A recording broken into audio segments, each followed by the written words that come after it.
নববর্ষের অনেক অনেক শুভেচ্ছা জানিয়ে আজকের ছোট্ট মিনি ব্লগটি শুরু করছি।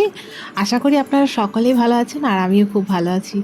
আর এই বছরটি যেন সকলের খুব ভালো কাটে, সুস্থ সবলভাবে কাটে, এটাই ঈশ্বরের কাছে কামনা করি। আর আপনারাও আমাদের জন্য অনেক আশীর্বাদ করবেন যাতে আমরাও ভালো থাকি। সকালে উঠে যা যাবতীয় কাজকর্ম সেরে বাড়ির পুজোটা সেরে নিয়েছিলাম। আর গপু সোনাকে তো প্রথমেই দেখিয়ে দিলাম আজ কত সুন্দর লাগছে নতুন জামা পরে। তারপর চলে গিয়েছিলাম মন্দিরে।